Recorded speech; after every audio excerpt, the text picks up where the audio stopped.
தென்னிந்திய சினிமால ஆரம்ப காலகட்டத்தில் நடிச்சுட்டு வந்த பழம்பெரும் நடிகை தான் KR விஜயா.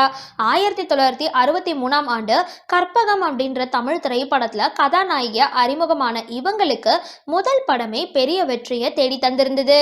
இதை தொடர்ந்து தமிழ், தெலுங்கு, மலையாளம், கன்னடம் ஆகிய மொழிகள்ல நடிக்க ஆரம்பிச்ச இவங்க இதுவரைக்கும் 500 திரைப்படங்களுக்கு மேல நடிச்சிருக்காங்க. அத்தோடு மலையாளம், தமிழ் ஆகிய மொழிகள்ல பல சீரியல்களையும் நடிச்சிருக்காங்க. புன்னகை அரசின்னு அழைக்கப்பட்ட இவங்க எம்ஜிஆர் மற்றும் சிவாஜி கணேசன் கூட இணைந்து பல படங்கள்ல நடிச்சிருக்காங்க. 10 ஆண்டுகள்ல 100க்கும் மேற்பட்ட படங்கள்ல நடிச்சு சாதனையும் பண்ணியிருக்காங்க. பிரபல திரைப்பட தயாரிப்பாளரும் தொழிலதிபருமான சுதர்சன் வேலாயுதம் நாயர் அப்படின்றவரை திருமணம் செஞ்சுக்கிட்ட இவங்களுக்கு ஹேமலதா அப்படின்ற ஒரு மகள் இருக்காங்க. இவங்களுக்கு போட்டோகிராஃபி ரொம்பவே பிடிச்ச விஷயமா. தன்னுடைய இன்ஸ்டாகிராம் பக்கம் முழுவதும் தான் எடுத்த புகைப்படங்களை தான் பதிவு செஞ்சிருக்காங்க. அண்மையில தன்னோட மகனோட இருக்கிற புகைப்படத்தையும் ஷேர் செஞ்சிருக்காங்க. அந்த புகைப்படம் தற்பொழுது வைரல் ஆகிட்டு வரதை பார்க்கலாம். இந்த வீடியோ பத்தின உங்களோட கருத்துக்களை கீழே கமெண்ட் பாக்ஸ்ல போஸ்ட் பண்ணுங்க.